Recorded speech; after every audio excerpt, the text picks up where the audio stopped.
Hello, Mackenzie, it's Baba. Today with a new story called The Sneetches. There are a few other stories in this book, but I'll do them one at a time, and then I shall record them for you at bedtime, okay? And you can watch them whenever you want then, alright? But hopefully Mama can put them on your iPad for bedtime. How's that? So there are 4 stories. We'll do the first one today, and this is called The Sneetches, and it's by one of your favourites, Dr. Seuss. And this is about Sneetches. There were some Sneetches with stars in their belly, and the other ones are just plain belly Sneetches. Now, the star belly Sneetches had bellies with stars. The plain belly Sneetches had none upon theirs. Those stars weren't so big.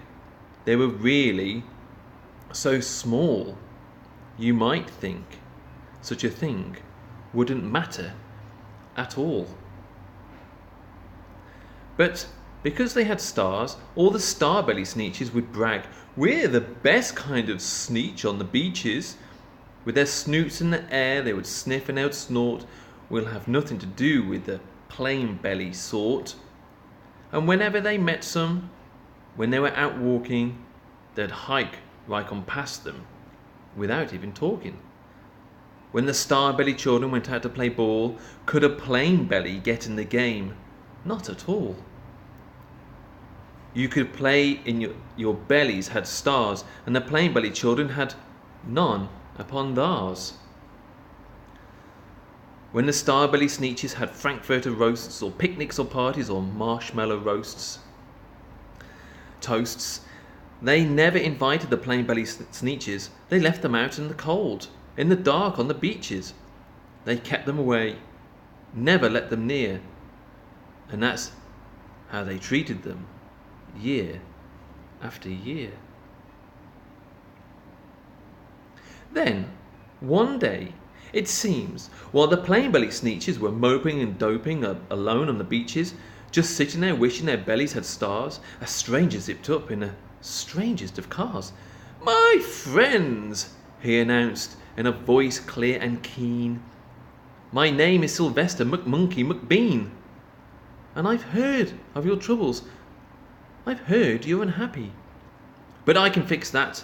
I'm the fix-it-up chappie. I've come here to help you. I have what you need. My prices are low, and I work at great speed. And my work is 100% guaranteed." Then, quickly, Sylvester McMonkey McBean put together a very peculiar machine, and he said, "You want stars like the star belly Sneetch? My friends, you can have them for $3 each. Just pay me your money and hop right aboard." So they clambered inside. Then the big machine roared, and it clonked, and it bonked, and it jerked, and it burked, and it bopped them out.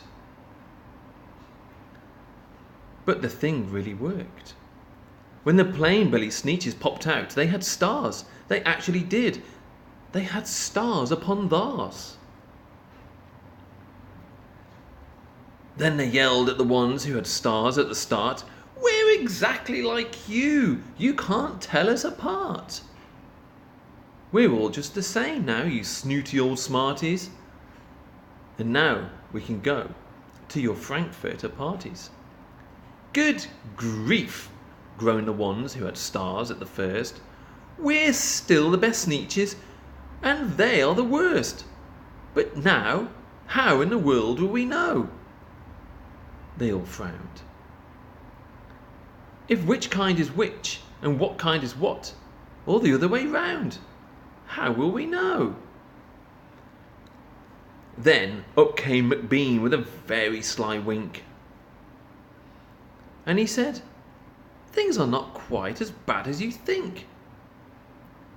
So now you don't know who's who. That is perfectly true. But come with me, my friends. Do you know what I'll do? I'll make you again the best Sneetches on the beaches, and all it will cost you is $10 eaches. Belly stars are no longer in style, said McBean. What you need is a trip through my star-off machine. This wondrous contraption will take off your stars, so you won't look like the Sneetches who have them on theirs.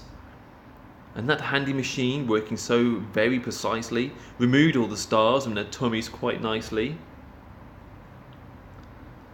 Then, with snoots in the air, they paraded about, and they opened their beaks, and they let out a shout. We know who is who, now there isn't a doubt. The best kind of Sneetches are Sneetches without. Then, of course, those with stars all got frightfully mad. To be wearing a star now was frightfully bad. Then, of course, old Sylvester McMonkey McBean invited them into his star-off machine. Then, of course, from then on, you can probably guess, things got into a horrible mess. All the rest of that day, on those wild screaming beaches, the fix-it-up chappie kept fixing up Sneetches. Off again, on again, in again, out again. Through the machines they raced round and round and about again, changing their stars every minute or two. They kept paying money, they kept running through, until neither the plane nor the starbellies knew whether this one was that one, or that one was this one, or which one was what one, or what one was who. Then, when every last cent of their money was spent, the fix-it-up chappie packed up and he went. And he laughed as he drove in his car up the beach. They never will learn. No, you can't teach a Sneetch. But McBean was quite wrong. I'm quite happy to say that the Sneetches got really quite smart on that day. The day they decided that Sneetches were Sneetches, and no kind of Sneetch is the best on the beaches. That day, all of the Sneetches forgot about stars, and whether they had one or not upon theirs. Be kind, big boy, to the Sneetches who have stars, whether you have a star or not, because it doesn't really matter if it's upon theirs. Night-night, big boy. Sleep tight. Don't let the bedbugs bite, because Baba loves you very much. Night-night. Sleep tight.